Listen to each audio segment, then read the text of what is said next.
Satu,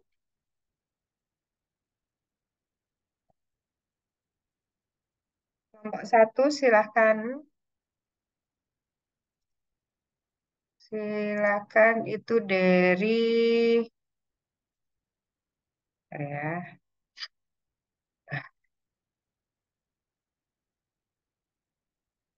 Alika Dwi, Eka Faradila, Made Tiara, dan Melviani Fitri. Silakan.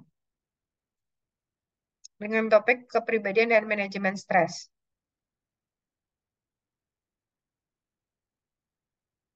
Suara saya terdengar kan? Iya, Terdengar, terdengar. Bu. Yang empat orang ini apakah sudah ada? Sudah, Bu. Sebentar. Saya izin share screen. Ya.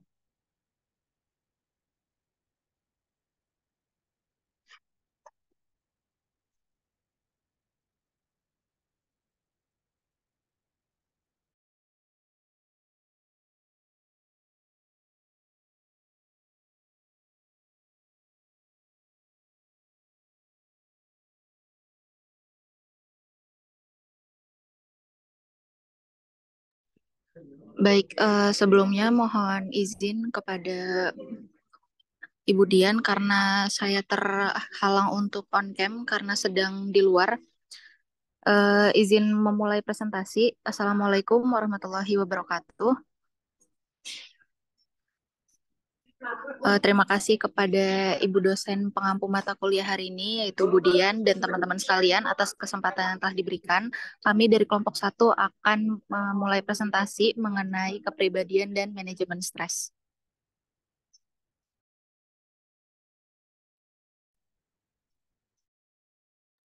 Baik, di sini ada anggota kelompok kami. Yang pertama Alaika Dwi, yang kedua saya sendiri Eka Faradila, ada Madit Tiara, dan Melviani Fitris. Kepribadian menurut dua ahli yang kami kutip di sini adalah menurut Pak Putra dan Pak Lut pada tahun 2015. Mereka menyimpulkan bahwa kepribadian dapat diartikan sebagai keseluruhan pola pikir, perasaan, dan perilaku organisasi dan perilaku yang sering digunakan untuk beradaptasi secara terus-menerus dalam kehidupan. Sedangkan menurut Taat pada 2011, kepribadian adalah salah satu faktor yang berperan pada mekanisme coping individu terhadap stres. Bisa di next. Psikometris, pengertian dari psikometris dalam perilaku keorganisasian itu adalah cabang ilmu yang berkaitan dengan pengukuran dan evaluasi karakteristik psikologi individu yang relevan dengan konteks organisasi. Nah, hal ini melibatkan pengembangan dan penggunaan alat pengukuran yang valid dan reliable untuk mengukur konstruk seperti kepribadian, sikap, motivasi, kecenderungan, kepemimpinan, dan keterampilan intrapersonal. Untuk materi selanjutnya akan dijelaskan oleh rekan saya. Baik, terima kasih untuk kesempatannya. Sebelumnya mohon maaf, saya izin off cam karena sedang di perjalanan. Jadi selanjutnya di sini sebenarnya ada kesalahan penulisan. Di sini bukan cara pengukuran psikometrik, tapi bagaimana cara psikometrik ini berpengaruh terhadap kelangsungan organisasi. Jadi yang pertama, psikometrik ini mereka bisa digunakan untuk menyeleksi karyawan yang efektif dengan menganalisis kecocokan antara karakteristik para individu dan juga persyaratan pekerjaan. Nah, selanjutnya yang kedua itu, alat untuk pengukuran psikometrik itu dapat digunakan untuk mengidentifikasi kebutuhan pengembangan karyawan dan juga merancang program pelatihan yang sesuai. Lalu yang ketiga, pengukuran psikometrik ini dapat membantu perusahaan dalam menilai kinerja para karyawannya dan juga untuk melakukan pengembangan sistem penghargaan yang adil. Nah, yang terakhir itu psikometrik itu dapat digunakan untuk memahami dinamika kelompok suatu pekerjaan dan juga memfasilitasi pembangunan tim yang efektif. Boleh di next. Nah, selanjutnya di sini saya akan menjelaskan mengenai kecerdasan emosional.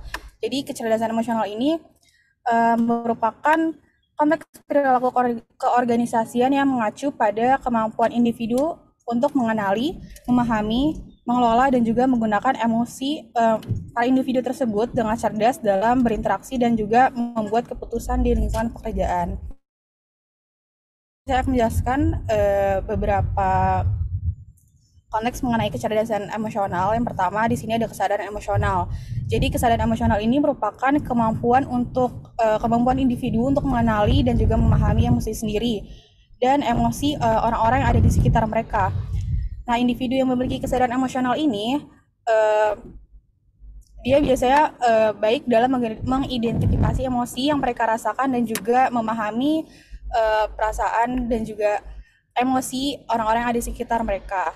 Terus selanjutnya di sini ada pengaturan emosi. Jadi pengaturan emosi di sini merupakan kemampuan untuk mengelola emosi dengan baik, termasuk juga mengatur emosi mereka, emosi negatif mereka, dan juga mempertahankan emosi positif yang mereka miliki.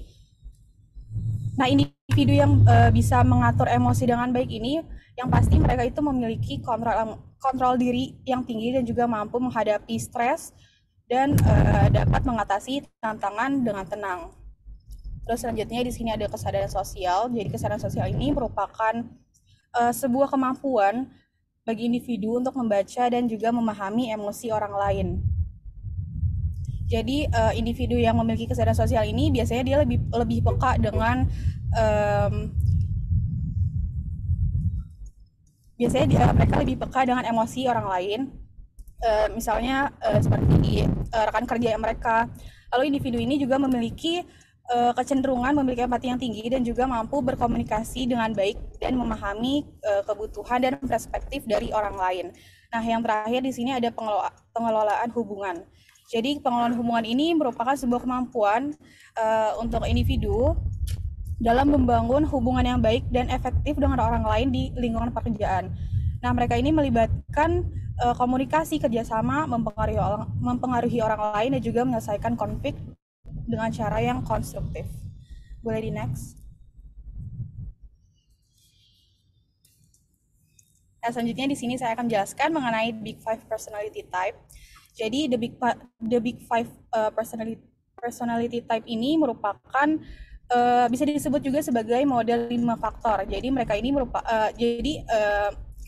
model 5 faktor ini merupakan sebuah kerangka kerja yang secara luas itu bisa diterima untuk menggambarkan dan memahami kepribadian manusia atau individu.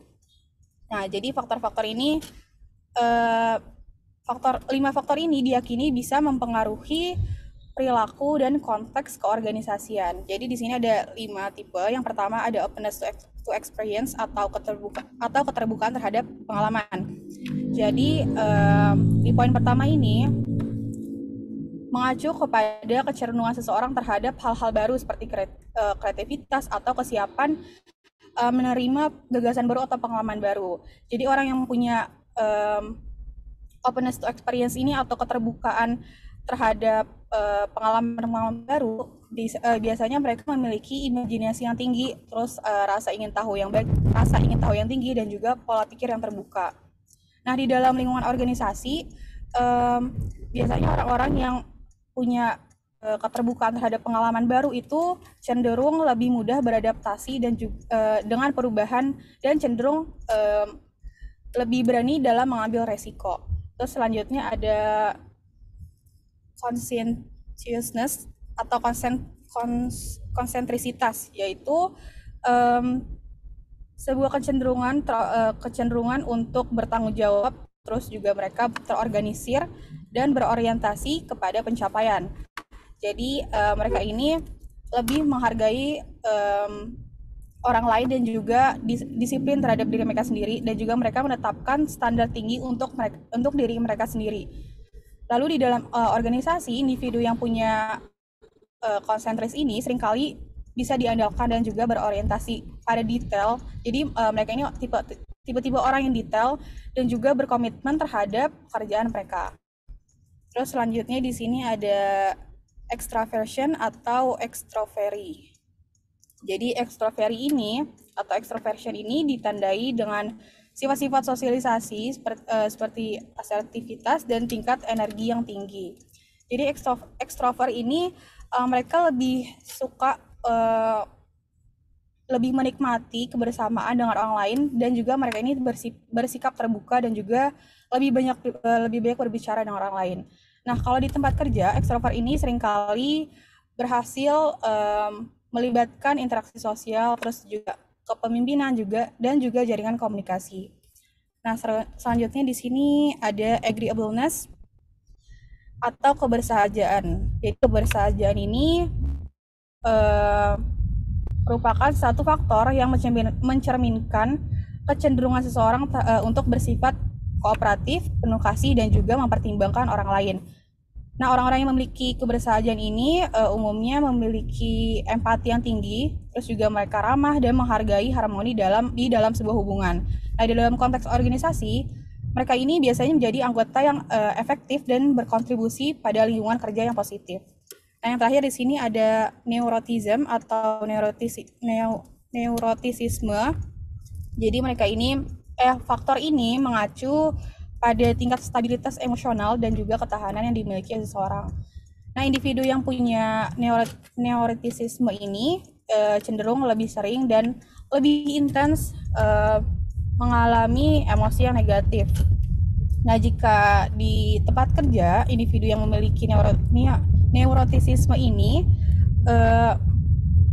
maksudnya ketika di tempat kerja ada satu individu yang memiliki neurotisisme yang rendah, itu cenderung mereka akan lebih tenang dalam menghadapi situasi yang negatif atau situasi stres, dan juga menghadapi tantangan efektif itu mereka lebih tenang. Boleh di next.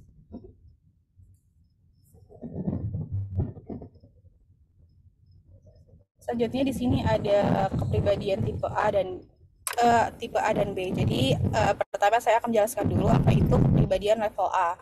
Jadi kepribadian level A itu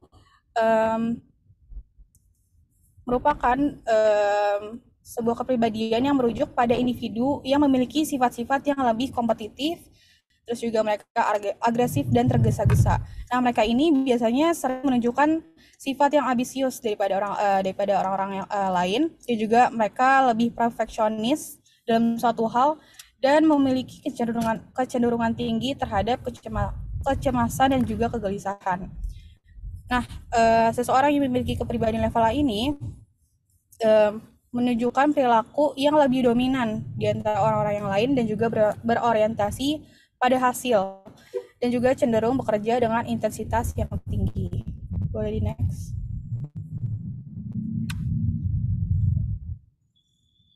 Nah, selanjutnya di sini ada kepribadian level B.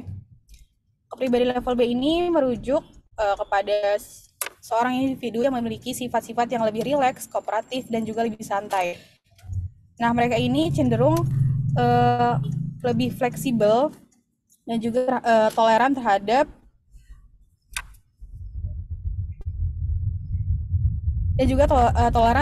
ketidakpastian, juga lebih mudah beradaptasi dengan perubahan. Jadi mereka ini bisa dibilang sebagai ekstrovert, dan juga kepribadian level B ini menunjukkan perilaku yang lebih sabar, mudah bergaul, dan memiliki kemampuan untuk bekerja sama dengan orang lain.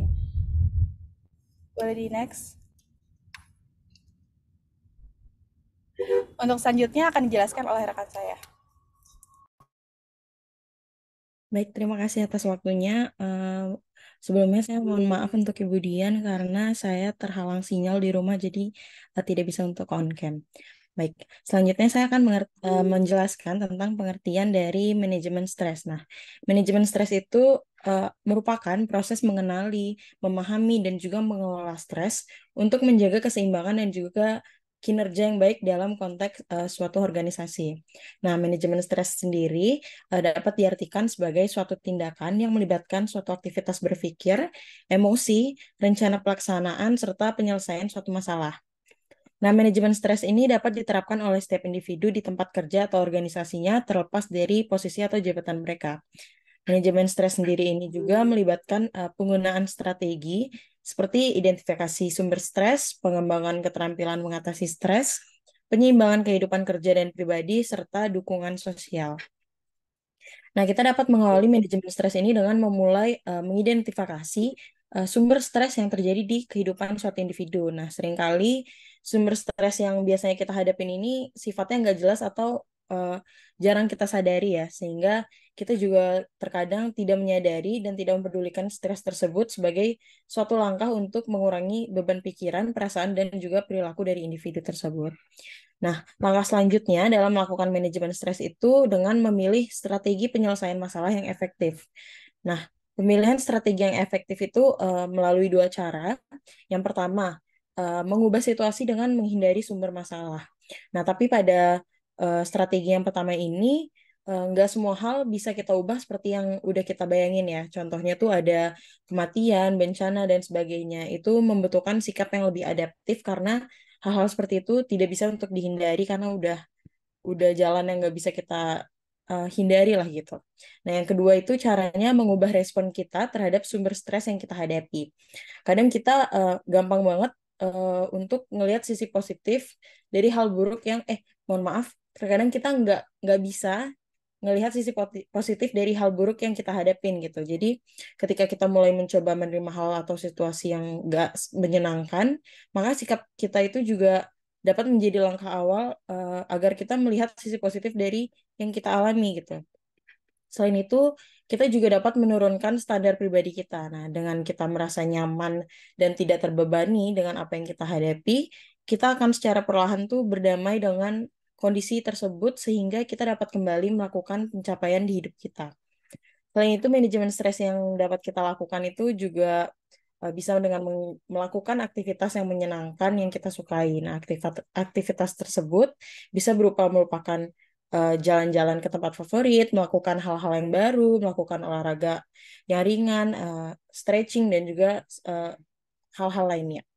Hal terakhir juga yang dapat dilakukan untuk manajemen stres itu dengan melakukan teknik relaksasi. Nah, setelah kita menyadari adanya perasaan yang berpengaruh terhadap tubuh kita, maka selanjutnya kita juga dapat berlatih untuk merelaksasikan dan juga menenangkan diri kita. Selanjutnya, boleh di next. Selanjutnya, saya akan menjelaskan tentang pentingnya manajemen stres. Nah, manajemen stres itu penting karena stres yang berlebihan itu dapat berdampak negatif pada kesejahteraan dan juga kinerja individu di tempat kerja atau di sebuah organisasi gitu. Nah, berikut merupakan contoh-contoh dari pentingnya manajemen stres terhadap diri kita. Yang pertama ada mencegah penyakit. Nah, manajemen stres ini bisa mengurangi risiko terjadinya penyakit pada diri kita dengan kita mengelola stres dengan baik, kesehatan mental, emosional, dan juga fisik kita jadi lebih terjaga atau bisa terjaga dari penyakit gitu. Yang kedua, meningkatkan produktivitas. Nah, manajemen stres yang baik ini bisa meningkatkan produktivitas dalam bekerja, terutama dalam kondisi yang penuh tekanan. Nah, dengan mengelola stres yang baik, seseorang itu bisa meningkatkan konsentrasi atau bisa menyelesaikan tugasnya dengan lebih efektif. Yang selanjutnya ada meningkatkan kreativitas. Nah, manajemen stres yang baik ini juga dapat membantu meningkatkan kreativitas seseorang.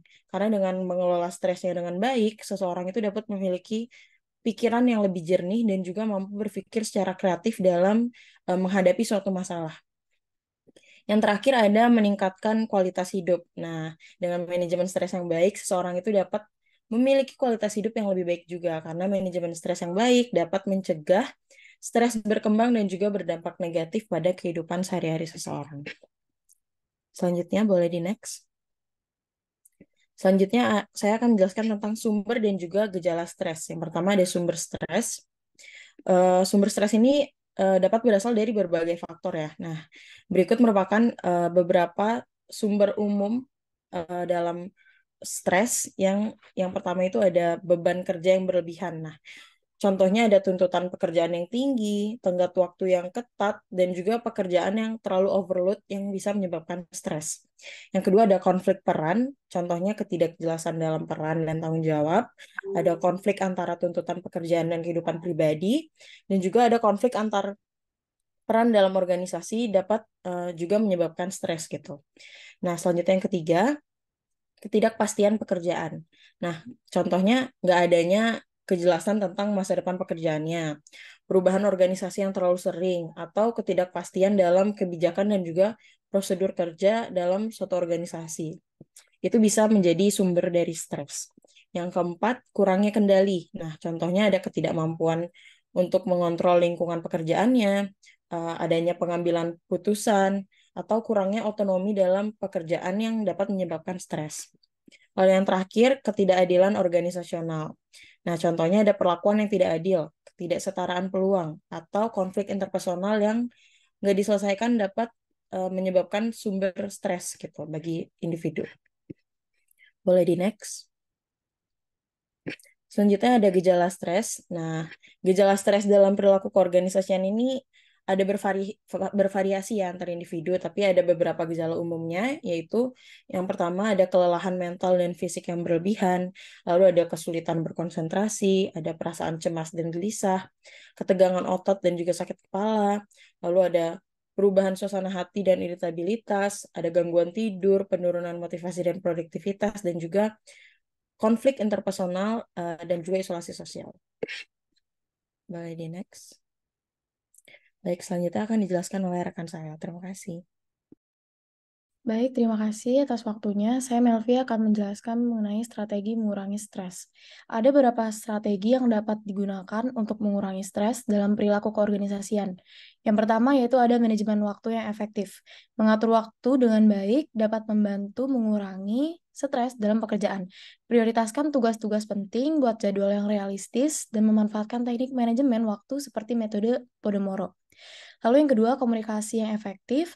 Komunikasi yang baik antara anggota tim dan antara atasan dengan bawahan dapat mengurangi ketidakpastian dan konflik yang dapat menyebabkan stres. Terbuka, jelas, dan saling mendengarkan adalah kunci dalam komunikasi yang efektif. Lalu yang ketiga ada pembagian tugas yang adil. Memastikan tugas dan tanggung jawab diperlakukan secara adil dan seimbang antara anggota tim dapat mengurangi beban stres. Transparansi dalam pembagian tugas dan menghindari overload kerja dapat membantu menciptakan lingkungan kerja yang sehat. Lalu yang keempat ada dukungan sosial. Mempunyai dukungan sosial yang kuat dari rekan kerja dan atasan dapat membantu mengurangi stres, membentuk hubungan yang baik dengan orang-orang di sekitar, menjaga komunikasi yang positif, dan mencari dukungan ketika diperlukan adalah strategi yang efektif. Lalu yang terakhir, yang kelima, ada pengembangan diri. Melakukan pengembangan diri dengan meningkatkan keterampilan dan pengetahuan dapat membantu mengatasi stres. Melalui pelatihan dan pendidikan, individu dapat merasa lebih percaya diri dan siap menghadapi tuntutan di tempat kerja. Lalu yang selanjutnya ada contoh kasus. Pemogokan di perusahaan Honda Motor dan serentetan bunuh diri karyawan di Foxconn Technology, yaitu produsen raksasa elektronik untuk industri seperti Apple, Dell, dan Hewlett Packard, membuat pemerintah Cina harus melakukan pertemuan dengan perwakilan manajemen perusahaan. Nah, seorang insinyur berumur 28 tahun yang bekerja untuk Foxconn meninggal dunia. Nah, kematiannya ini mendadak di rumahnya dekat pabrik Foxconn di Cina Selatan. Nah, penyebab kematiannya ini berkaitan dengan pekerjaan. Kita salah satunya perwakilan manajemen perusahaan. Nah, surat kabar melaporkan salah satu kerabat dekat insinyur mengklaim kematiannya dikarenakan stres kerja setelah bekerja 34 jam tanpa istirahat. Nah, dampak dari surat kabar itu langsung direspon positif oleh perusahaan dengan mengumumkan pemberian bonus 30% pada karyawan yang meningkatkan dan membantu terciptanya lingkungan kerja yang lebih baik. Selain itu, kerja lembur karyawan akan dikurangi. Aktivitas tenaga kerja berpendapat perusahaan memiliki gaya kerja yang kaku dan karyawan dipaksa bekerja terlalu keras. Lalu ada penanganan dan analisis. Penanganannya yaitu mengubah sistem kerja agar memberikan kenyamanan bagi karyawan, menyesuaikan upah setiap pekerja berdasarkan pekerjaan yang dilakukan untuk menumbuhkan motivasi dalam bekerja. Lalu analisis kasusnya, hal ini sesuai dengan bab yang kita pelajari, yaitu bahwa stres kerja adalah ketegaan yang mudah muncul akibat kejenuhan, beban kerja yang berlebihan, tuntutan tugas, dan dipengaruhi faktor penunjang lain seperti pekerja tidak dapat memenuhi kebutuhan hierarkinya berdasarkan pendapatan Maslow. Lalu kesimpulannya, ilmu kepribadian dan manajemen stres sangat penting untuk kesehatan fisik dan mental seseorang. Berikut adalah beberapa alasannya. Yang pertama itu ilmu kepribadian membantu seseorang memahami dirinya sendiri dan orang lain, sehingga dapat meningkatkan hubungan interpersonal. Manajemen stres membantu seseorang meminimalisir hari sakit dan memiliki imun tubuh yang lebih tinggi. Ilmu kepribadian membantu seseorang mengembangkan keterampilan sosial dan kepemimpinan yang diperlukan dalam kehidupan profesional. Manajemen stres membantu seseorang mengelola tekanan dan beban kerja di tempat kerja. Lalu yang terakhir, ilmu kepribadian membantu seseorang mengembangkan keterampilan diri dan meningkatkan kualitas hidup secara keseluruhan. Mungkin sekian dari kelompok kami, kurang lebihnya mohon maaf. Untuk yang ingin bertanya, dipersilakan untuk raise hand. Oke, sebelum masuk sesi diskusi, beri apresiasi kepada kelompok satu yang sudah menjabarkan cukup topik ini cukup menantang ya Mbak ya.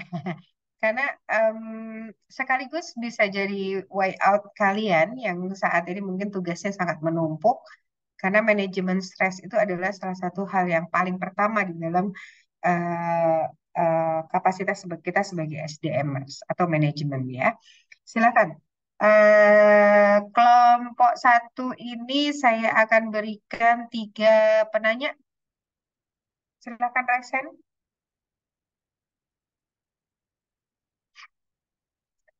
Julio, Febrian, sama Salwa. Wow, ada 5. Oke, close dulu ya.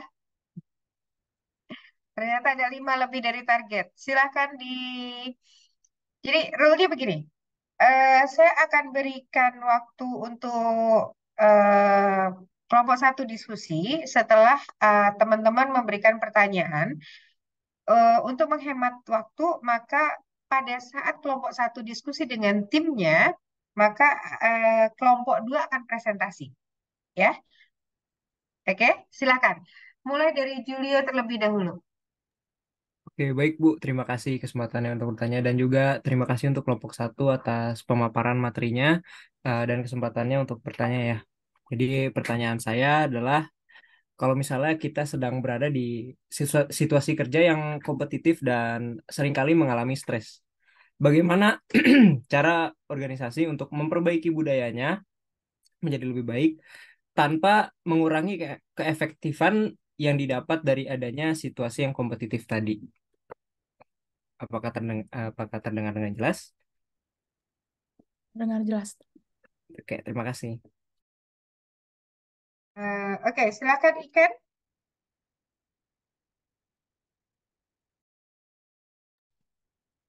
Baik, terima kasih atas kesempatannya dan terima kasih juga kepada kelompok satu yang sudah menjelaskan materi. Saya Iken izin bertanya, tadi pada konteks manajemen stres itu terdapat pemilihan strategi penyelesaian masalah, yakni mengubah situasi dengan menghindari sumber masalah. Nah, pertanyaannya, mengapa sih kita harus menghindari sumber masalah dan bagaimana jika suatu masalah itu terjadi secara mendadak, serta solusinya seperti apa? Terima kasih.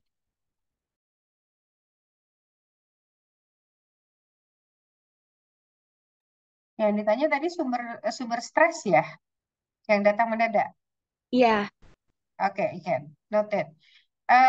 Silakan Febrian. Baik, terima kasih Bu atas kesempatannya. Saya ingin bertanya kepada kelompok satu. Tadi kan udah dijelasin ya apa itu Big Five segala macam. Nah, pertanyaannya, apakah perubahan tingkat kepribadian seiring waktu dapat mempengaruhi kapasitas seseorang dalam mengatasi stres, atau apakah karakteristik tersebut tetap relatif stabil? Terima kasih.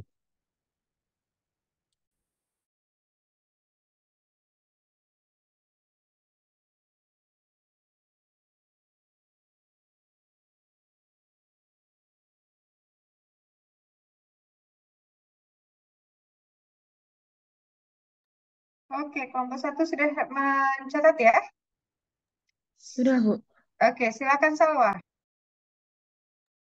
Baik, terima kasih Budian dan juga kelompok penyaji atas presentasinya.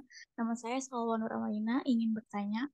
Tadi kan udah dijelaskan mengenai kecerdasan emosional. Pertanyaannya, apa dampak dari kecerdasan emosional tersebut pada produktivitas dan performa di tempat kerja?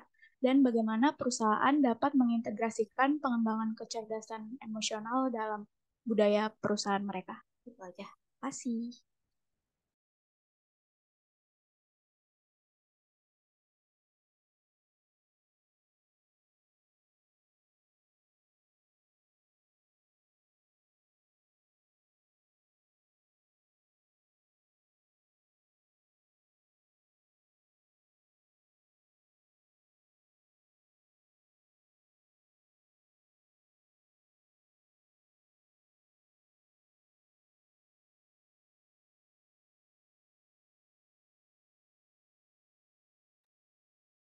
Oke, terima kasih Salwa. Terakhir Like ya. Iya, terima kasih sebelumnya atas kesempatan untuk bertanya. Jadi, tadi kan udah dijelasin salah satu dari the big five personality type ada neuroticisme. Nah, pertanyaannya itu apa implikasi yang mungkin timbul jika seseorang memiliki tingkat neurotisisme yang tinggi dalam lingkungan kerja yang cenderung stres atau kompetitif? Terima kasih. Pertanyaannya cukup menantang-menantang ya. Silakan. Saya beri waktu kelompok satu untuk berdiskusi atau mencari mungkin sekedar clue atas jawaban atau memang sudah ada. Apakah sudah ada jawabannya dari lima penanya ini, Mbak Mel?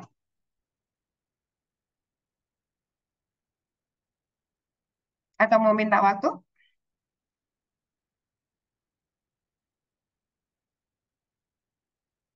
Ayo, siapa ya kelompok satu yang mau menyuarakan, mau minta waktu atau mau langsung menjawab? Eh, Beberapa sudah ada yang ada jawabannya, Bu. Kalau misalnya sudah siap juga saya bisa menjawab kelompok kami. Oh, alhamdulillah kalau begitu supaya lebih tuntas, silahkan kelompok satu dituntaskan terlebih dahulu lima penanya ini. Tapi saya tidak akan menambah sesi diskusi ya. Hanya lima pertanyaan ini saja untuk kelompok satu karena kelompok dua sudah harus siap-siap presentasi. Oke? Silakan.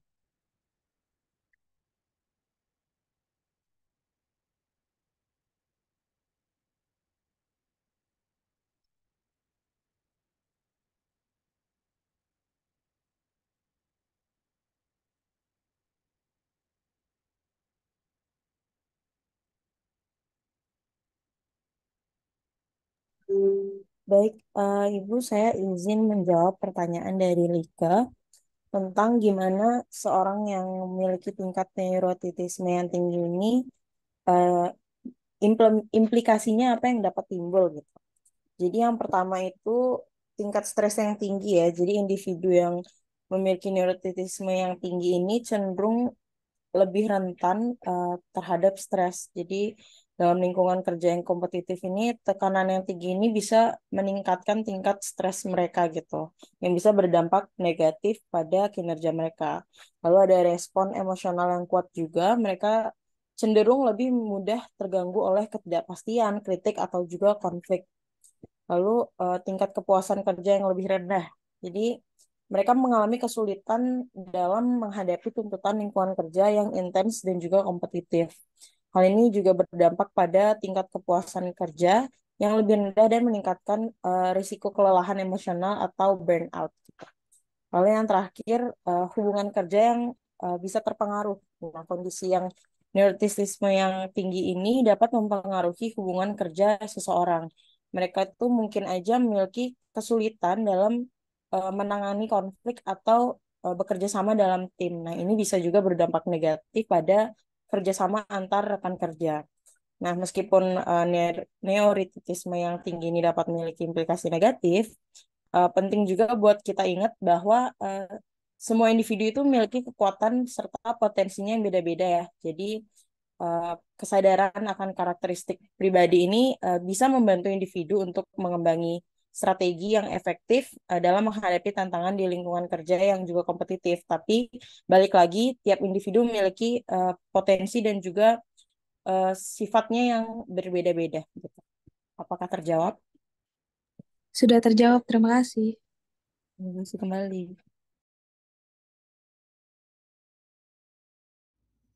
Oke, baik. Selanjutnya saya izin jawab untuk pertanyaannya Febrian. Itu pertanyaannya pada konteks Big Five, apakah perubahan tingkat kepribadian sering waktu dapat mempengaruhi kapasitas seseorang dalam mengatasi stres atau apakah karakteristik tersebut tetap relatif stabil. Jadi seperti yang sudah saya jelaskan sebelumnya bahwa Big Five personality type ini kan merupakan faktor yang bisa mempengaruhi perilaku seseorang terhadap cara mereka dalam mengatasi stres. Nah, di sini ada 5 poin yang sudah saya jelaskan juga sebelumnya. Yang pertama itu openness to experience atau keterbukaan terhadap pengalaman. Jadi kalau di lingkungan organisasi itu, eh, Kalau misalnya mereka memiliki openness to experience itu berarti mereka akan lebih mudah beradaptasi dan juga pola pikir mereka pasti lebih terbuka. Jadi dengan banyaknya pengalaman yang sudah mereka miliki, pasti mereka juga memiliki cara-cara bagaimana mengatasi stres yang baik. Terus yang kedua di sini ada konsentrisitas. Kalau di organisasi individu itu kan seringkali orang-orang yang memiliki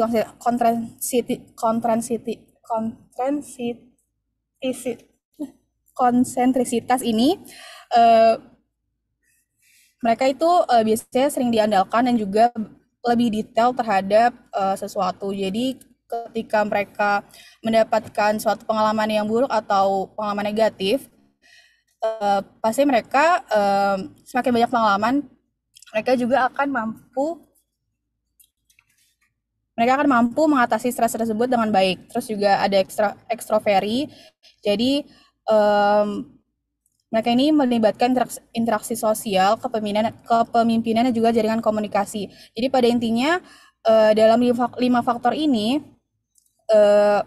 semakin tinggi perubahan pada tingkat kepribadian mereka, itu akan pasti mempengaruhi cara seseorang dalam mengatasi stres yang mereka hadapi. Jadi dengan pengalaman-pengalaman dan juga pengalaman-pengalaman yang pernah mereka alami, pasti nanti mereka akan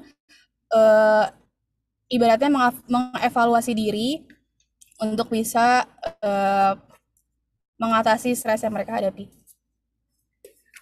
Kurang lebih itu apakah sudah jelas untuk Febian? Sudah jelas, Ale. Terima kasih.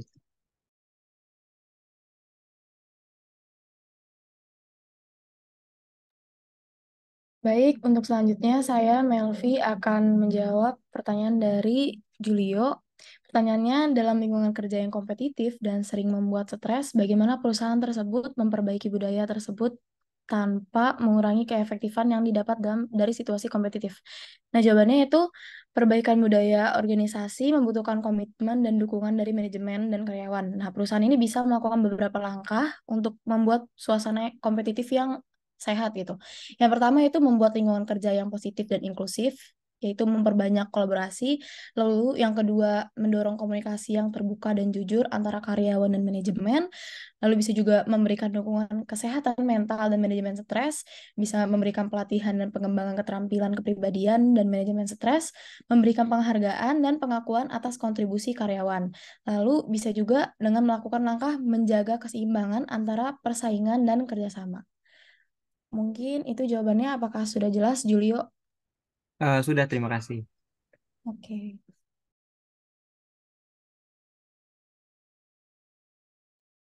Baik, izin masuk. Saya akan mencoba untuk menjawab pertanyaan dari Ikan.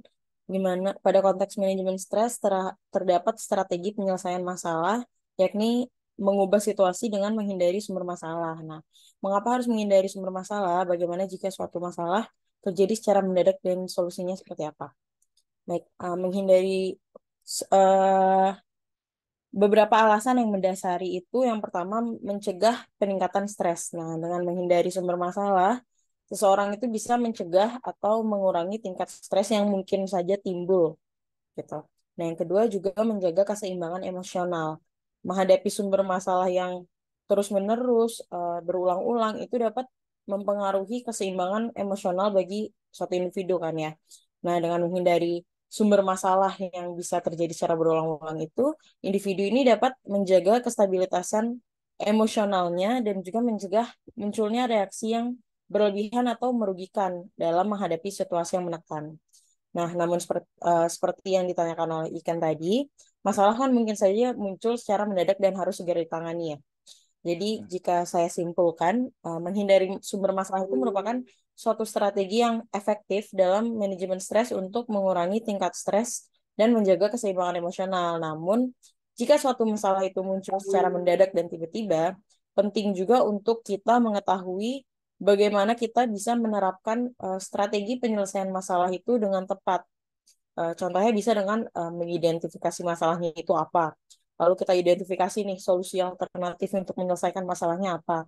Lalu fokus pada solusi tersebut. Nah, jika memungkinkan, kita juga bisa minta bantuan kepada orang yang eh, lebih mengerti mungkin jika diperlukan untuk menemukan solusi atau cara yang terbaik tanpa membebani kita dan juga tanpa menimbulkan kecemasan atau stres yang berlebih. Apakah menjawab?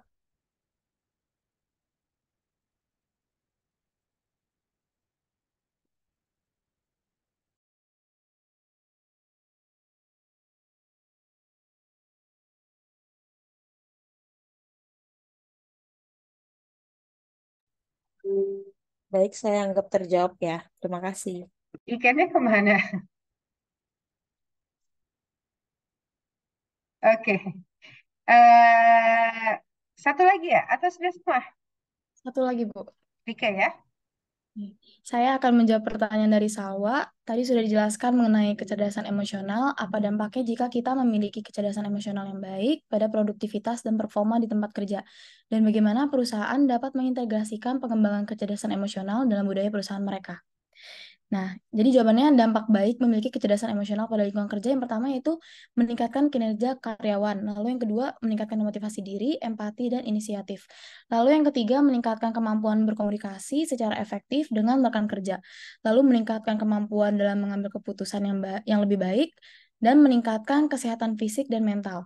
Lalu perusahaan dapat membantu mengembangkan kecerdasan emosional karyawan dengan beberapa cara. Yang pertama yaitu memberikan pelatihan dan pengembangan keterampilan kepribadian dan manajemen stres. Lalu yang kedua membuat program kesejahteraan karyawan yang mencakup dukungan kesehatan mental. Ketiga mendorong karyawan untuk melakukan mood journaling dan proses tracking untuk mengenali, mengekspresikan dan menyalurkan emosi. Lalu yang terakhir dengan membuat lingkungan kerja yang mendukung kesehatan mental dan kesejahteraan karyawan. Mungkin itu jawabannya. Apakah sudah jelas, Salwa? Sudah jelas, terima kasih. Oke.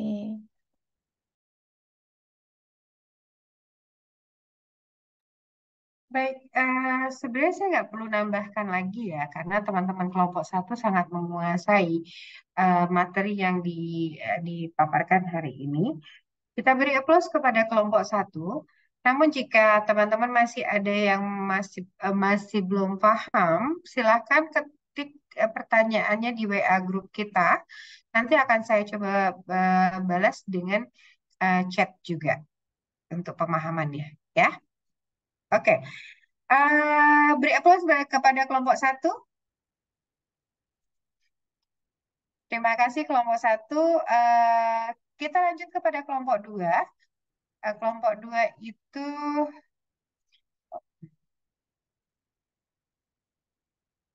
temanya tentang komunikasi.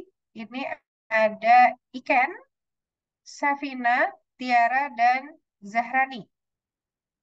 Dari tadi kelompok perempuan semua ya. Salah satu pengelolaan stres adalah dengan komunikasi. Kenapa stres di dunia pekerjaan itu memang umumnya bukan hanya beban kerja, tetapi juga karena komunikasi. Bagaimana mengelola komunikasi untuk mencegah stres? Bisa kita dengarkan presentasi kelompok 2 ya. Silakan kelompok 2. Saya izin share screen ya. Ya.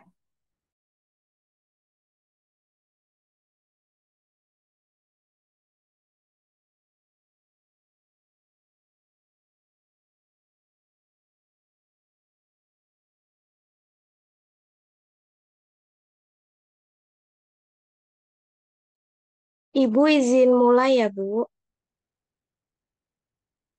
Assalamualaikum warahmatullahi wabarakatuh. Selamat siang kepada Ibu Dian dan teman-teman. Kami dari kelompok 2 akan mempresentasikan materi mengenai communication atau komunikasi. Boleh selanjutnya? Sebelumnya, izinkan saya untuk memperkenalkan anggota dari kelompok 2 yang terdiri dari Iken Krisma Ayu, Syafina Putri Maharani, Tiara Dwi Puspita, dan saya sendiri, Zarani Denisa Pramaisela. Next. Yang selanjutnya itu ada definisi komunikasi. Istilah komunikasi berasal dari bahasa Latin, komunis atau como, dalam bahasa Inggris yang berarti sama. Berkomunikasi berarti kita berusaha untuk mencapai kesamaan makna atau commonness Menurut Kamus Besar Bahasa Indonesia atau KBBI, komunikasi adalah pengiriman dan penerimaan pesan maupun berita dari dua orang atau lebih agar pesan yang diberikan tersebut bisa dipahami oleh lawan bicara. Menurut Janice dan Kelly, komunikasi adalah suatu proses yang dilakukan melalui melalui seseorang atau komunikator yang menyampaikan stimul.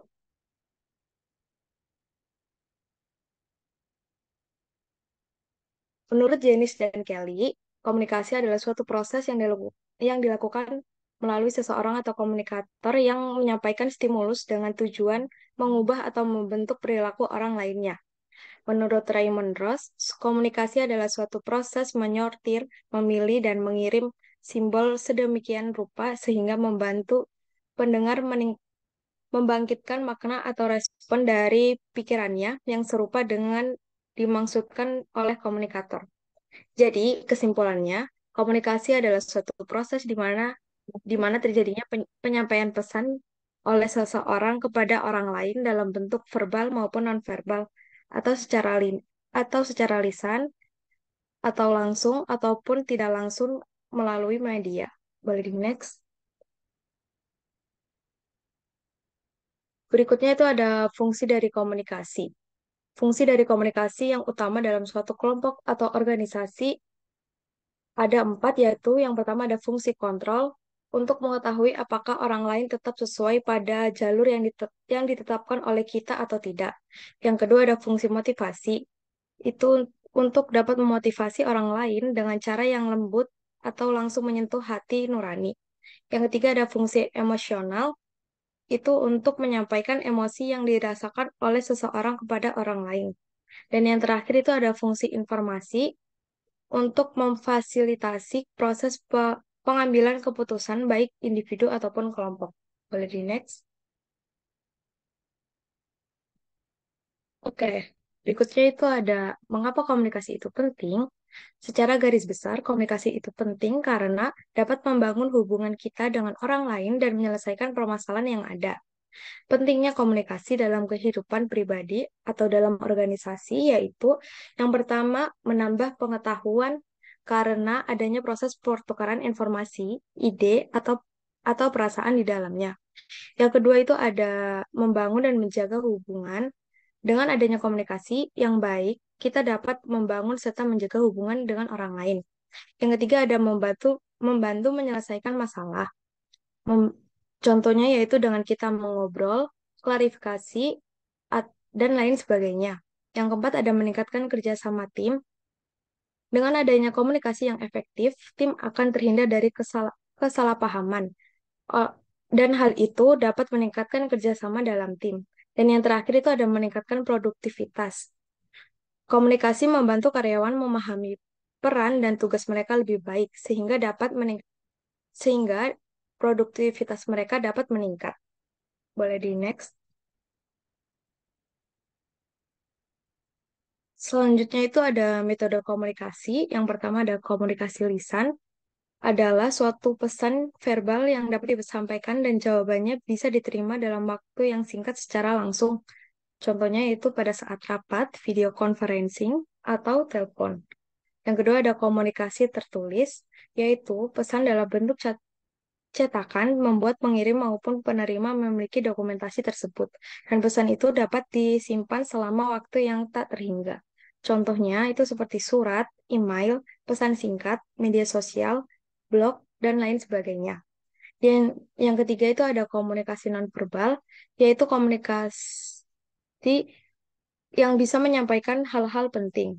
Misalnya bahasa tubuh memiliki arti sejauh mana individu menyukai orang lain dan tertarik pada pandangannya dan status relatif yang dirasakan antara pengirim dan penerima.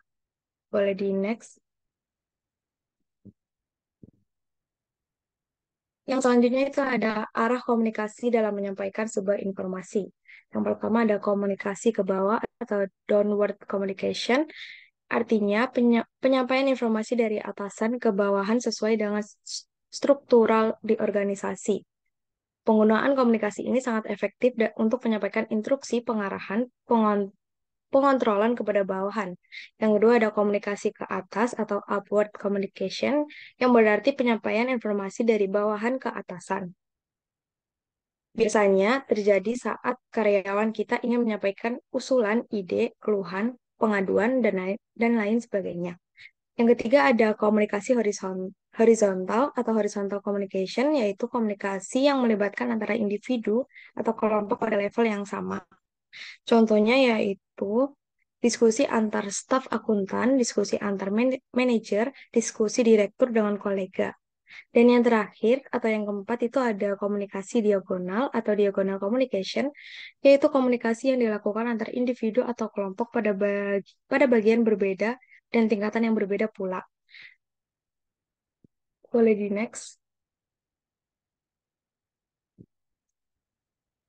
Masih dalam arah komunikasi, tetapi ini berdasarkan pada arah pesannya.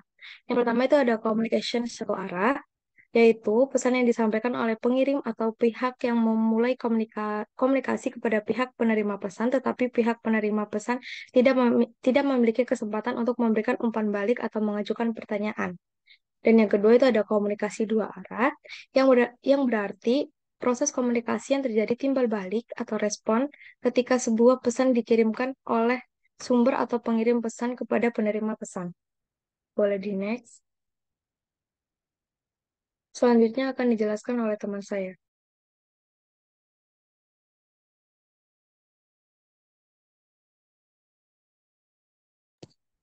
Oke, mohon maaf sebelumnya, saya off cam karena tadi sempat terpental, jadi saya lanjutkan. Di sini bagaimana sih proses terjadinya komunikasi itu terjadi, yakni ada terdiri dari beberapa kategori, beberapa elemen yang menjadi elemen penting gitu dalam proses komunikasi. Yang pertama ada pengirim atau sender, yakni individual, kelompok, atau organisasi yang memulai komunikasi yang dikenal dengan sebutan komunikator. Lalu yang kedua itu ada pesan atau message, yakni pesan dalam komunikasi dapat berbentuk lisan, tulisan, maupun isyarat yang isinya tuh bisa berupa ide, pemikiran, informasi, atau instruksi. Nah, yang ketiga itu ada pengkodean atau encoding, yaitu menerjemahkan informasi menjadi pesan dalam bentuk simbol yang mempresentasikan ide atau konsep. Selanjutnya ada saluran atau channel, yakni sarana yang digunakan untuk menyampaikan pesan, seperti lisan ataupun tulisan. Boleh di next? Oke, selanjutnya di sini ada penafsiran. Decoding dilakukan oleh penerima setelah pesan itu diterima dan diperiksa. Stimulus dikirim ke otak itu untuk diinterpretasikan untuk memberikan beberapa jenis makna padanya. Lalu selanjutnya itu ada penerima atau receiver, yaitu kelompok atau individu yang menjadi tujuan dari pesan tersebut. Nah, selanjutnya itu ada umpan balik. Nah, setelah kita menerima pesan, penerima itu menanggapi pesan yang sudah diterima dengan cara tertentu dan memberikan sinyal tanggapan itu kepada si pengirim. Nah, yang terakhir itu kebisingan. Yang namanya dalam proses komunikasi, terkadang adalah kebisingan atau hambatan yang terjadi. Nah, kebisingan pada dasarnya ada segala sesuatu yang mendistorsi pesan dengan mengganggu proses komunikasi. Selanjutnya,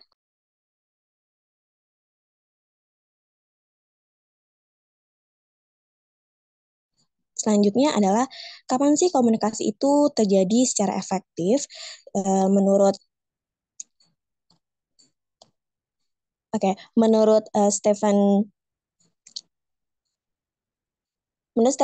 Stewart L. Tubbs dan Salvino Post, komunikasi yang efektif terjadi ketika terciptanya pengertian, kesenangan, mempengaruhi sikap, meningkatkan hubungan sosial yang baik, dan pada akhirnya itu akan menimbulkan suatu tindakan.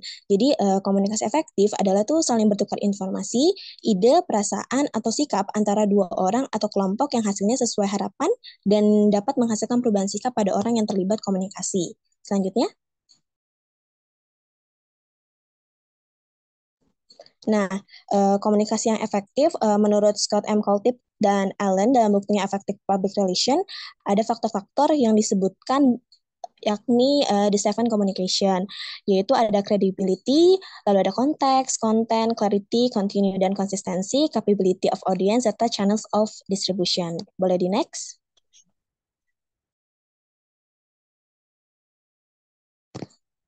Oke, namanya komunikasi, kita itu pasti akan ada hambatannya. Nah, di sini ada beberapa hambatan dalam berkomunikasi, yakni yang pertama itu adalah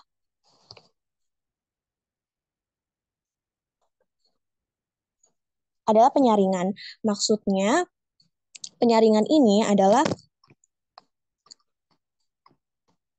yakni mengacu pada tujuan manipulasi informasi oleh si pengirim, sehingga si penerima itu bisa melihat gitu, menjadi sesuatu yang lebih menguntungkan. Jadi contohnya itu ketika seorang manajer yang berbicara pada bosnya mengenai hal yang dia rasa ingin didengar bosnya, tapi itu juga salah satu merupakan penyaringan informasi. Nah, yang kedua adalah pemilihan persepsi. Jadi diulas kembali di sini karena pemilihan persepsi itu merupakan hal penting para penerima dalam proses komunikasi dengan melihat dan mendengar secara selektif berdasarkan pada kebutuhan mereka. Lalu selanjutnya ada informasi yang berlebihan. Nah, namanya menyampaikan informasi itu adalah batasannya dalam memproses, dalam menyampaikan informasi. Nah, ketika informasi yang kita miliki harus bekerja melebihi kapasitas, maka hasilnya adalah informasi yang berlebihan. Nah, selanjutnya itu ada emosi, yakni sesuai mood gitu, sesuai emosi yang dirasakan oleh si pemberi komunikasi atau si pemulai komunikasi. Jadi kalau misalkan si pemberi pesannya ini sedang marah, mungkin cara komunikasinya itu juga akan berbeda gitu, nadanya, intonasinya dan lain sebagainya. Lalu yang kelima ada bahasa, yakni ketika kita berkomunikasi kalau misalkan bahasanya itu tidak satu ya susah kan untuk mengerti.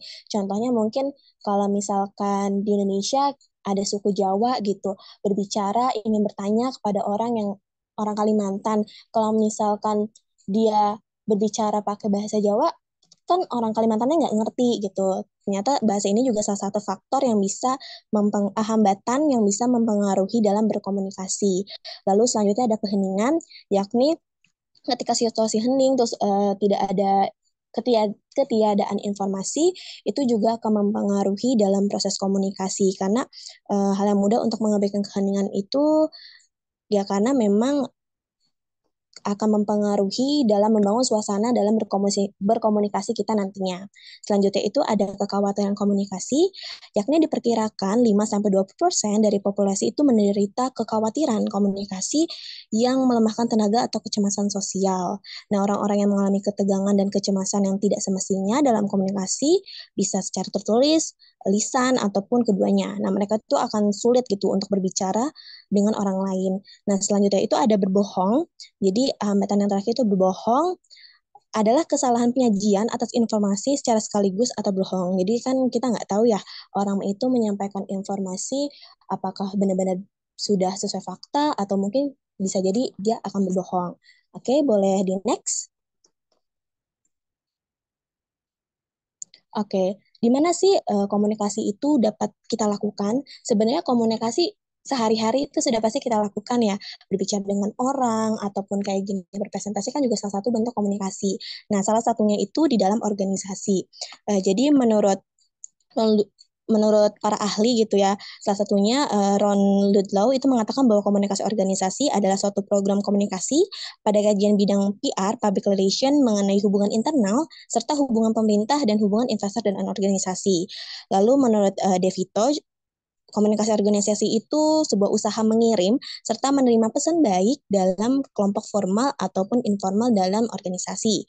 Nah, menurut Pace and Fowles berpendapat bahwa komunikasi organisasi itu suatu perilaku yang terjadi dalam sebuah organisasi serta bagaimana orang-orang yang di dalamnya itu ikut terlibat dalam proses komunikasi. Nah, jadi mungkin bisa disimpulkan kalau misalkan komunikasi organisasi itu proses yang terjadi dalam suatu organisasi berupa penyampaian, penerimaan, ataupun pertukaran informasi dan pesan yang dilakukan untuk mencapai suatu tujuan tertentu yang sudah ditetapkan oleh bersama. Boleh di next? Selanjutnya akan dijelaskan oleh teman saya. Baik, selanjutnya ada fungsi utama komunikasi dalam organisasi. Itu yang kelompok kami temukan ada 5. Yang pertama ada manajemen. Jadi maksud dari fungsi yang pertama ini ada komunikasi menjalankan fungsi manajemen saat karyawan mematuhi atau mengikuti kebijakan serta tugas yang telah ditetapkan. Yang kedua ada feedback. Feedback ini komunikasi dapat menciptakan umpan balik dari anggota apa yang seharusnya mereka lakukan, seberapa baik mereka melakukannya, dan bagaimana mereka dapat meningkatkan kinerja mereka. Dan yang ketiga ada emotional sharing. Jadi di fungsi ini dalam organisasi terdapat kelompok kerja yang para anggotanya boleh mengungkapkan perasaan emosionalnya terkait tugas yang sedang dijalankan. Dan yang keempat ada persuasion. Fungsi ini maksudnya itu komunikasi dapat memberikan pengaruh atau ajakan atau bujukan yang berdampak baik ataupun buruk. Dan yang terakhir ada information exchange. Jadi komunikasi menyediakan informasi yang dibutuhkan individu dan kelompok untuk membuat keputusan dan saling mengirimkan data atau informasi yang diperlukan. Selanjutnya ada manfaat komunikasi dalam organisasi. Itu yang pertama ada dapat memahami posisi seorang dalam organisasi. Ini maksudnya dengan mengetahui komunikasi organisasi, maka sebagai seorang individu yang hidup dalam lingkungan atau kelompok organisasi tertentu dapat memahami posisi kita dalam organisasi atau kelompok tersebut. Dan yang kedua ada dapat memperkuat hubungan antar anggota. Jadi pemahaman mengenai komunikasi organisasi dapat memperkuat hubungan antara anggota dan pimpinan organisasi, sehingga umur organisasi dapat bertahan lebih lama dan akan tumbuh rasa ingin menjaga serta merawat organisasi tersebut. Dan yang ketiga ada mempermudah tercapainya tujuan organisasi. Ini maksudnya hal ini dikarenakan terbentuknya komunikasi yang baik, sehingga antara anggota dan setiap pimpinan unit memahami perbedaan pendapat yang hadir dalam setiap diskusi pada organisasi tersebut. Dan yang keempat, ada dapat menyesuaikan dan menempatkan diri di organisasi tersebut. Ini maksudnya mengetahui komunikasi organisasi dapat membuat seorang individu menyesuaikan diri serta menempatkan diri dengan baik dalam organisasi ataupun kelompok. Dan yang terakhir, ada mengetahui tugas seorang pemimpin dan anggota dalam suatu organisasi. Jadi pemahaman tentang teori komunikasi organisasi dapat membuat kita sadar akan tugas-tugas sebagai seorang pemimpin maupun anggota dalam sebuah organisasi. Kesadaran ini dapat meningkatkan kerja maupun efektivitas organisasi untuk mencapai tujuan yang telah ditetapkan oleh bersama. Dan selanjutnya ada konsep komunikasi organisasi menurut Goldhaber tahun 1993. Ini ada 7. Yang pertama ada proses. Proses ini sistem yang dibutuhkan untuk menciptakan dan saling menukarkan pesan antara anggota, dan konsep ini terjadi secara terus-menerus. Hal ini dikarenakan organisasi merupakan sebuah sistem yang terbuka serta dinamis. Yang kedua ada pesan. Pesan ini memperhatikan bagaimana cara menerima pesan sehingga pesan atau informasi tersebut dapat diterima dengan baik oleh individu lain dan tidak menyebabkan kesalahpahaman antar individu. Dan yang ketiga ada jaringan. Jaringan ini organisasi merupakan jaringan yang di dalamnya ada individu yang membentuk jaringan-jaringan tersebut baik di dalam maupun luar organisasi. Oleh karena itu, setiap jaringan atau individu yang menduduki jabatan tertentu akan menjalankan tugas serta melaksanakan fungsi jabatannya masing-masing dalam organisasi. Yang keempat ada keadaan saling bergantung. Apabila terdapat satu unit maupun bagian organisasi yang tidak berfungsi ataupun berjalan dengan baik, maka diperlukan individu atau unit lain untuk membantu hak tersebut agar dapat kembali berjalan dengan baik. Dan yang selanjutnya ada hubungan. Hubungan ini sistem sosial yang dijalankan oleh banyak individu, 2 ataupun lebih, sehingga organisasi tersebut bergantung pada hubungan antar individu. Dan selanjutnya ada lingkungan. Fungsi lingkungan ini dapat dibedakan menjadi 2, yaitu lingkungan internal dan lingkungan eksternal, organisasi yang mempengaruhi keputusan yang diambil di dalamnya. Dan yang terakhir ada ketidakpastian. Ketidakpastian ini berguna untuk memenuhi kesediaan informasi maupun pesan yang tersedia dan diharapkan dalam organisasi. Yang selanjutnya ada bentuk komunikasi organisasi, itu ada 3. Yang pertama ada komunikasi antar staf. Komunikasi ini merupakan contoh komunikasi horizontal dalam organisasi yang membahas mengenai masalah seputar pekerjaan dan mencari solusi penyelesaian sendiri. Yang kedua ada komunikasi antar manajer. Biasanya komunikasi ini memiliki isi penting untuk menyusun strategi perencanaan kerja yang tujuannya agar organisasi ataupun perusahaan tersebut berjalan lancar dan mencapai tujuan serta kesuksesan bersama. Dan yang terakhir ada komunikasi antar kepala departemen. Biasanya komunikasi ini untuk melakukan koordinasi, menyebarkan informasi, dan menyelesaikan masalah yang terjadi di organisasi ataupun perusahaan, dan memberi solusi agar masalah dapat diselesaikan dengan baik. Untuk contoh kasusnya akan dijelaskan oleh teman saya. Oke, berikut ini ada contoh kasus komunikasi dalam organisasi. PT Golden Castle yang bergerak di bidang konveksi atau tekstil mengalami permasalahan antara karyawan dan dengan perusahaan yang disebabkan oleh adanya miscommunication. Miscommunication tersebut terjadi karena terdapat perubahan perusahaan mengenai perhitungan gaji karyawan atau upah karyawan. Namun, perusahaan tidak memberitahukan hal tersebut kepada karyawan, sehingga membuat karyawan merasa diperlakukan sewenang-wenang oleh perusahaan. Nah, para karyawan tersebut melakukan demo terhadap perusahaan. Tindakan ini mengakibatkan terjadinya PHK massal yang dilakukan oleh perusahaan. Tentu saja pihak yang bertanggung jawab atas hal ini sudah pasti pemilik perusahaan dan staf-staf perusahaan. Boleh di next?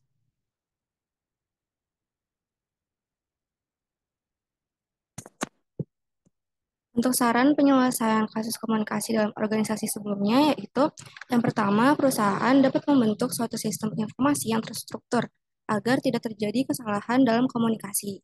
Yang kedua, membuat komunikasi dua arah antara atasan dan bawahan sehingga komunikasi tersebut menjadi lancar dan harmonis. Yang ketiga, memberikan pelatihan dalam hal komunikasi kepada atasan dan karyawan. Pelatihan ini akan memberikan pengetahuan dan ilmu baru bagi setiap individu dalam organisasi dan meminimalkan masalah dalam hal komunikasi. Boleh di next?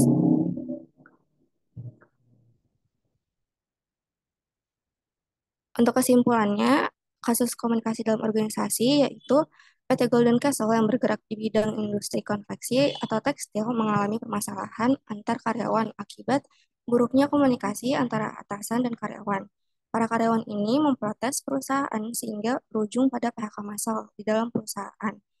Nah, permasalahan komunikasi harus diantisipasi dan harus memiliki sistem yang terstruktur. Karena jika timbul permasalahan komunikasi antara atasan dan bawahan, maka akan terjadi kejadian-kejadian yang tidak diinginkan. Antara lain pemogokan umum atau demonstrasi. Nah, oleh karena itu, komunikasi antara atasan dan bawahan harus berjalan dengan baik dan juga mempengaruhi perkembangan perusahaan. Terkadang untuk mengambil keputusan, menganalisis, menimbang, atau membandingkan beberapa atribut yang akan digunakan untuk mengambil keputusan. Karena jika dilihat dari faktor atau atributnya secara keseluruhan, maka pengambilan keputusan tidak akan sulit dan tidak akan saling bertentangan. Boleh di next?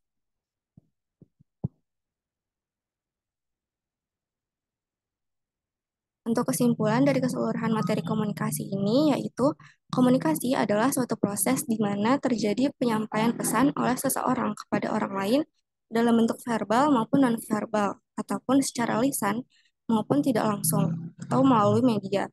Dalam komunikasi, kemampuan komunikator, pesan, proses penyajian, ketepatan saluran, dan penerimaan pesan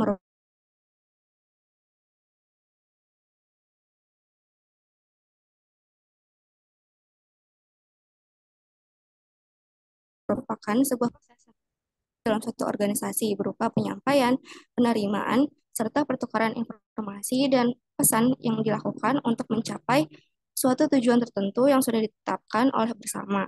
Komunikasi organisasi juga memiliki tujuan untuk mengatasi lingkungan yang tidak pasti atau selalu berubah-ubah.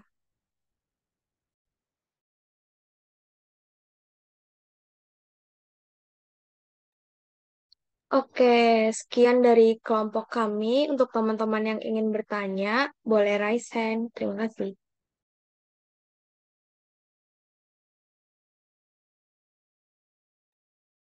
Tiga.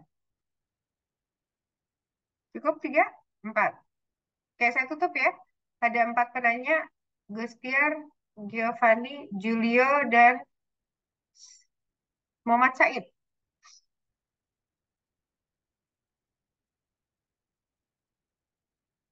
Silakan. Mulai dari Gustiar. Terima kasih Bu Dian atas waktunya. Perkenalkan, nama saya Gusti Rizky Ramadhani. Tadi kan slide 13 dijelaskan mengenai hambatan pada komunikasi. Ada nggak sih strategi yang dapat dilakukan perusahaan dalam mengatasi hambatan pada komunikasi tersebut? Itu aja pertanyaannya.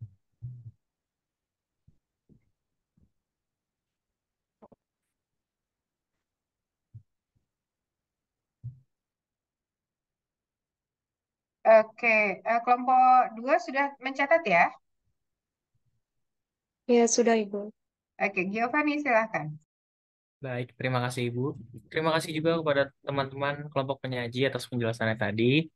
Tadi teman-teman sudah menyebutkan bahwa komunikasi satu arah tidak memberikan kesempatan kepada penerima pesan untuk menerima umpan balik. Lalu, dapatkah komunikasi satu arah itu dianggap sebagai metode yang kurang interaktif dalam pertukaran informasi? Itu saja. Terima kasih.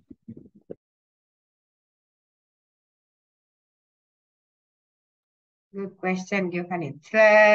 Silakan Julio. Baik, terima kasih Bu Dian dan juga kelompok satu atas pemaparan materinya. Pertanyaan saya adalah bagaimana komunikasi efektif dapat meningkatkan produktivitas di dalam sebuah organisasi? Boleh disertakan contohnya juga ya. Terima kasih. Baik, Said, sepertinya Said lagi dalam bus. Silakan. Sebelumnya terima kasih atas kesempatannya untuk bertanya. Dalam proses terjadinya komunikasi kan disebutkan ada penafsiran ya. Nah, misalkan terjadinya misinterpretasi atau mispenafsiran, itu faktor-faktornya apa aja sih penyebabnya dan bagaimana juga solusinya? Itu saja pertanyaannya. Terima kasih.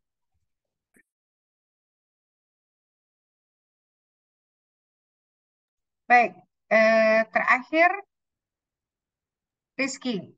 Ya Bu, terima kasih atas kesempatannya dan juga teman-teman yang sudah mempresentasikan. Jadi pertanyaannya, tadi kan sudah dijelaskan ya 3 saran dalam penyelesaian pada kasus komunikasi dalam organisasi.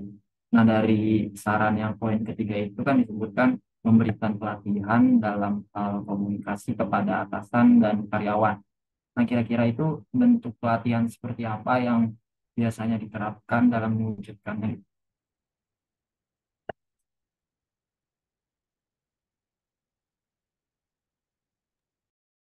Kelompok 2 paham ya pertanyaan Zikri tadi? Kalau di saya agak putus-putus soalnya. Iya, paham, Ibu. Oke, baik. Silahkan, karena sambil menunggu azan, di sini azan, mungkin di tempat lain juga azan. Kita beri waktu sekitar 3 menit ya untuk Anda mempersiapkan jawaban. Baik, Ibu.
Oke, silakan kelompok 2 menjawab pertanyaan dari teman-teman tadi.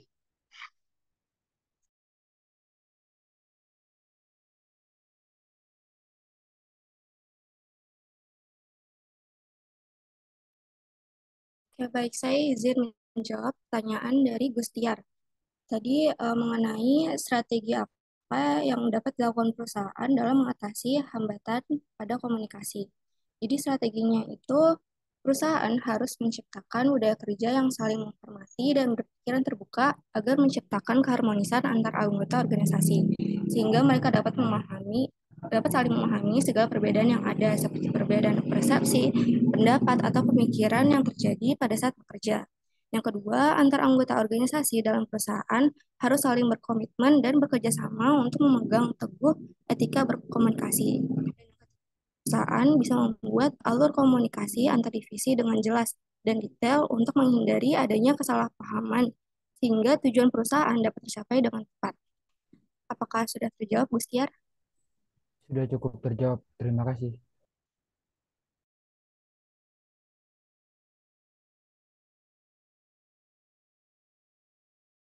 Lanjut.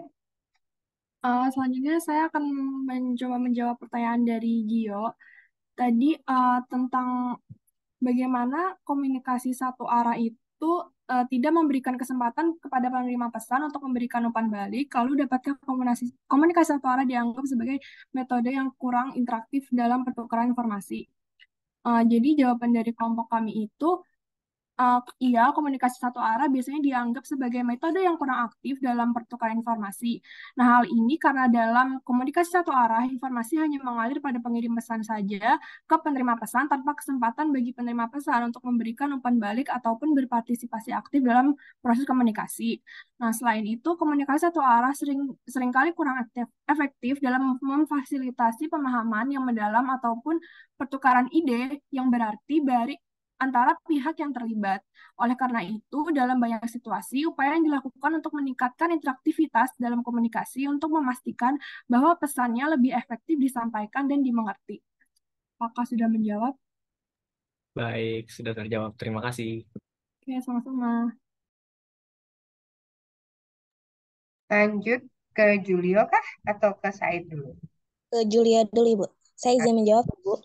Oke, jadi Julia itu kan tadi kurang lebih nanya bagaimana sih komunikasi yang efektif itu dapat meningkatkan produktivitas dan contohnya seperti apa. Jadi ketika komunikasi itu terjadi secara efektif, dia itu akan menghasilkan koordinasi yang baik untuk karyawannya. Nah, dari koordinasi yang baik itu, mereka akan mendapatkan pekerjaan yang jelas dan akan semakin produktif dalam bekerja. Makanya, organisasi akan mendapatkan keuntungan dari produktivitas organisasi tersebut. Jadi produktivitasnya itu akan meningkat. Nah, meningkat ini dalam bentuk apa? Meningkatkan kinerjanya si karyawan. Contohnya, semisal kayak organisasi itu ceritanya ada project gitu, ada proyek. Nah, otomatis kan akan dibagi tuh job desk-nya masing-masing. Nah, ketika sudah dibagi job desk kayak itu, tentu kan pasti akan ada terjadi komunikasi kan misalkan antar divisi satu sama lain. Nah, setelah bangun koordinasi, kan nanti udah nggak ada miskom tuh jadinya. Dan misalkan divisi A itu berjalannya itu setelah divisi B itu menjalankan tugasnya itu setelah divisi A.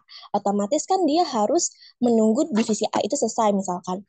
Nah, itu kan ketika itu terjadi secara bagus gitu ya, secara efektif, secara lancar gitu tanpa ada hambatan, nah itu akan mendukung gitu kinerja satu sama lain dan proyek itu akan cepat selesai sehingga ketika proyeknya udah selesai kan dia bisa menambah proyek lain dan tentunya itu akan berdampak positif ke organisasi tersebut. Kurang lebih seperti itu. Apakah sudah terjawab? Oke, udah jelas. Terima kasih ya. Terima kasih. Lanjut ke Said ya. Izin untuk menjawab pertanyaan dari Said yang dimana tadi inti pertanyaannya itu faktor-faktor penyebab terjadinya misinterpretasi dan solusinya itu gimana? Faktor penyebab dari terjadinya misinterpretasi, yaitu antara lain yang pertama ada pesan yang disampaikan itu tidak jelas, yang kedua ada membuat asumsi pribadi, yang ketiga itu ada ketidakmampuan dalam mendengarkan saat orang lain berbicara, dan yang terakhir itu ada adanya emosi yang terlibat dalam komunikasi. Nah, solusi untuk mengatasi misinterpretasi di atas yang tadi sudah disebutkan, yang pertama itu ada menggunakan bahasa yang mudah dipahami dan tidak ambigu agar pesan yang disampaikan dapat disampaikan dengan jelas. Terus yang kedua itu ada bertanya terlebih dahulu untuk memutuskan informasi yang benar dan hindari untuk membuat asumsi tanpa bukti. Yang ketiga itu ada mendengarkan dengan seksama saat orang lain berbicara. Dan yang terakhir itu ada tetaplah tenang saat berkomunikasi dan hindari merespon dengan emosi yang berlebihan. Apakah sudah terjawab, Said? Oke, sudah terjawab Zahrani. Terima kasih atas penjelasannya. Baik, sama-sama. Silakan yang terakhir. Selanjutnya, saya izin menjawab pertanyaan dari Zikri. Menurut kelompok kami, bentuk pelatihan komunikasi di perusahaan yaitu mungkin perusahaan bisa mengundang expert training untuk melatih atasan dan seluruh karyawan dalam hal komunikasi. Jadi partisipan atau atasan dan seluruh karyawan diajak aktif dalam berdiskusi mengenai kasus-kasus yang diberikan untuk dicoba dipecahkan melalui strategi komunikasi dalam organisasi. Selain itu juga dibuatkan kelompok kecil untuk menganalisis krisis yang ada dalam organisasi mereka dan mencari penyelesaian dari krisis tersebut lalu dipresentasikan. Kemudian partisipan juga diberikan pembekalan untuk dapat melaksanakan komunikasi organisasi agar terbangun organisasi yang sehat dan lebih kuat. Kurang lebih seperti itu. Apakah sudah terjawab, Zikri? Ya, sudah terjawab. Terima kasih. Oke, terima kasih kelompok 2. Kelompok 2 izin share screen lagi yang pertanyaan tadi.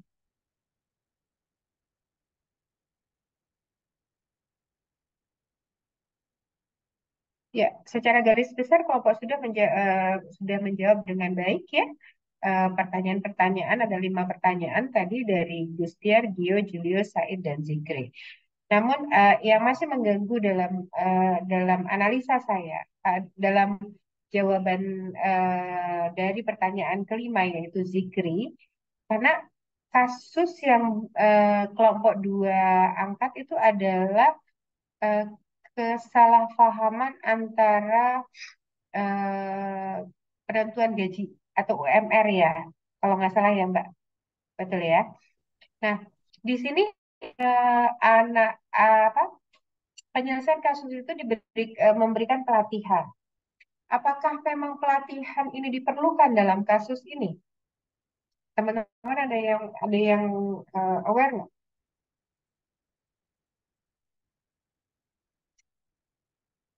Kira-kira apakah betul pelatihan yang dibutuhkan dalam kasus terjadinya miskomunikasi antara, memang ya dibutuhkan dalam jangka panjang ya, karena miskomunikasi ini kan pasti dari ketidakcakapan manajer mengkomunikasikan perubahan UMR dan ketidakcakapan karyawan memahami bahasa komunikasi yang tidak efektif dari manajer. Itu kan? Betul? Ya. Tetapi yang paling pertama adalah bagaimana pada saat demonstrasi sudah terjadi. Apakah pelatihan yang menjadi salah satu menjadi solusi? Yuk, kelompok 2 atau kelompok yang lain silakan. Ibu izin jawab. Jadi kalau misalkan saat demonstrasi itu saat demonstrasi itu tidak diberikan pelatihannya saat itu juga, tapi kan setelah demonstrasi itu kan nanti pasti kan ada dari pihak perusahaan itu akan ada penenangan kan, maksudnya kayak dari demonstrasi itu kan akan menyampaikan keluh kesahnya mereka, apa sih yang sebenarnya mereka inginkan gitu dari kasus ini. Nah, habis itu perusahaan akan mungkin menimbangkan, dan setelah menimbangkan pasti akan dikumpulkan dan meminta pendapat dari mereka dikumpulkan dalam suatu pertemuan, dan setelah dalam suatu pertemuan itu mungkin akan dijelaskan begitu ya maksud dari perusahaannya apa, lalu maksud dari si demonstrasinya itu apa. Nah, setelah ada keputusan, baru mungkin akan ada pelatihan itu, Bu, yang kelompok kami. Oke. Artinya memang itu adalah untuk jangka panjang, ya. Bagaimana memberikan pelatihan, bagaimana pimpinan itu melakukan komunikasi yang efektif dan efisien. Karena apa? Pengumuman itu adalah bahasa yang harusnya singkat tetapi mencerminkan keseluruhan kegiatan, ya, keseluruhan informasi. Nah, pada saat kita berbicara komunikasi yang efektif antara pimpinan dan karyawan, artinya yang perlu kalau andai kata pimpinan ya, Mas, pimpinan yang perlu dilakukan pelatihan adalah bagaimana komunikasi atasan kepada karyawan untuk mampu memotivasi karyawan secara baik. Ya, jadi bukan komunikasi yang efektif itu bukan berarti komunikasi yang singkat pada jelas ya, tetapi bagaimana cara komunikasi pimpinan kepada bawahan, yaitu memotivasi karyawan agar mampu mengerjakan apa yang ditugaskan oleh pimpinan dan mencapai tujuan akhir dari organisasi. Itu PR terberat. Kenapa? Komunikasi itu seringkali bersifat satu arah.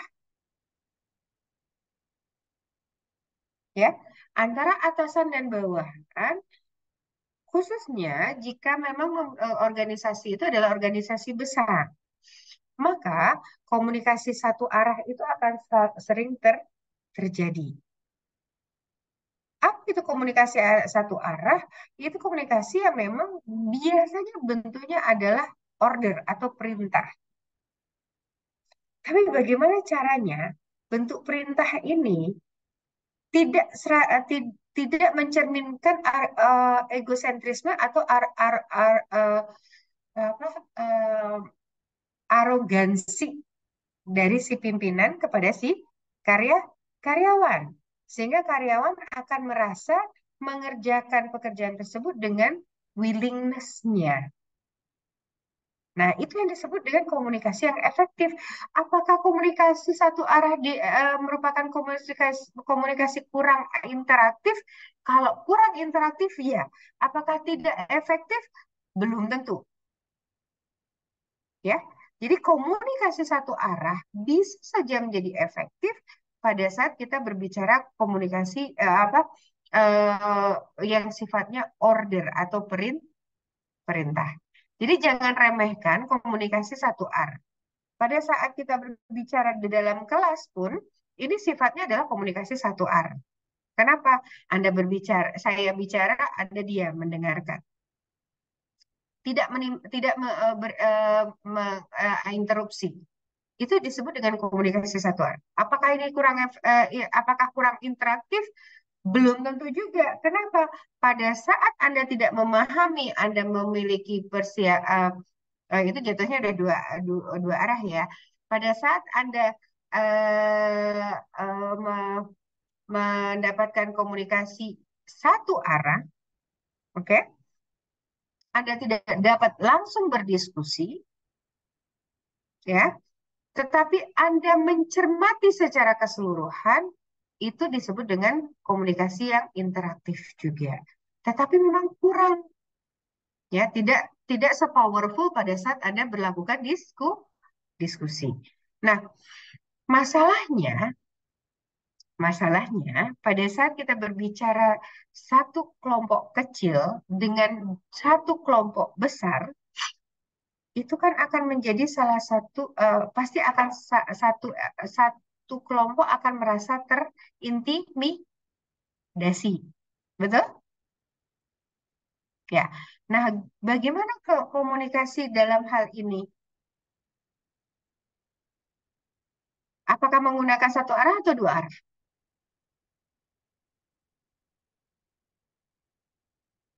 Menurut Anda pakai yang mana?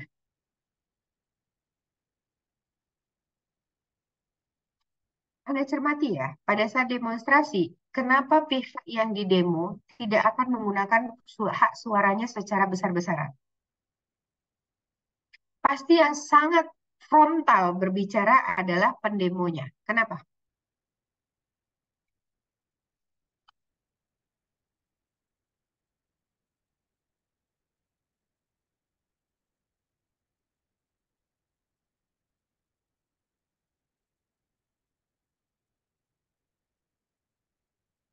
Ayo, kenapa?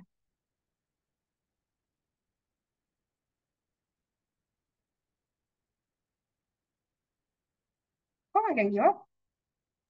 Izin menjawab, Bu. Mhm. Ya, mungkin menurut saya karena dari pendemonya tersebut ingin suaranya itu didengarkan oleh atasan mereka, Bu. Seperti itu. Oke, lalu kenapa atasannya tidak eh, umumnya ya? Umumnya pasti jawabannya itu sifatnya normatif, ya nggak? Ini apakah ini komunikasi satu arah atau dua arah menurut kalian? Jika atasannya turun ke lapangan, mungkin dapat dibilang dua arah, Bu, karena terdapat interaksi dan komunikasinya dapat berjalan efektif. Karena dari atasan dan bawahan dapat terjadi komunikasi, bertukar pendapat. Menurut saya, ini loh, teman-teman pekerja, seperti ini loh hal-hal yang saya punya. Jadi kalian dapat apa ya? Mengapa saya membuat suatu peraturan seperti ini? Karena ini loh teman-teman pekerja. Jadi para pekerja juga tahu apa tujuan dari si atasan membuat peraturan tersebut. Misalnya seperti itu, Bu. Oke, nih terima kasih Mas Giovanni. Tetapi pada saat kita berbicara eh, sudah terjadi konflik, ya. Pada saat kita berbicara sudah terjadi konflik, walaupun atasan itu turun, maka komunikasi itu disebut dengan komunikasi satu arah. Kenapa tidak akan efektif? Kenapa? Karena satu pihak dengan pihak yang lain akan persisten terhadap atau akan berusaha mempertahankan opininya pribadi, ya. Nah, komunikasi satu arah itu bukan hanya sekedar monolog, ya. Bukan hanya sekedar monolog atau bukan hanya sekedar komunikasi yang bicara hanya satu orang aja, saya saja atau Mas Giovanni saja, tidak. Tetapi komunikasi satu arah itu adalah komunikasi pada saat di mana kedua orang itu tidak mendapatkan esensi yang sama. Jadi saya menuntut kenaikan UMR, tetap kekeh kenaikan UMR. Mas Giovanni sebagai pemilik perusahaan itu tidak sudah menyatakan kami nggak bisa menaikkan UMR karena alasan ini. Tetapi kami tetap menuntut. Apakah ini disebut dengan komunikasi dua arah? Tidak. Ya, artinya ada yang salah dalam proses komunikasi di perusahaan tersebut. Nah, komunikasi yang baik adalah kita harus melakukan dengan cara bertahap. Kalau ada perubahan UMR, maka apa yang terjadi adalah perubahan budaya organisasi. Salah satu budaya organisasi itu akan berubah. Bagaimana cara merubahnya? Adalah mengidentifikasi terlebih dahulu apa bagian yang memang perlu dirubah, lalu lakukan sosialisasi. Jadi jangan menunggu ada konflik terlebih dahulu, baru Anda melakukan komunikasi. Tetapi sebelum dilakukannya ada perubahan secara besar terhadap kebijakan tersebut, maka Anda wajib melakukan sosialisasi. Ini yang disebut dua arah. Ya, dua arahnya.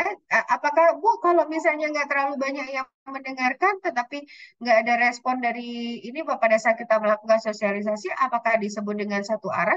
Tetap dua arah. Kenapa? Karena sudah difahami oleh karyawan. Gitu. Jadi satu arah dua arah itu bukan berarti hanya sekedar yang bicara itu satu orang atau dua orang, gitu ya. Oke, dari sini ada pertanyaan?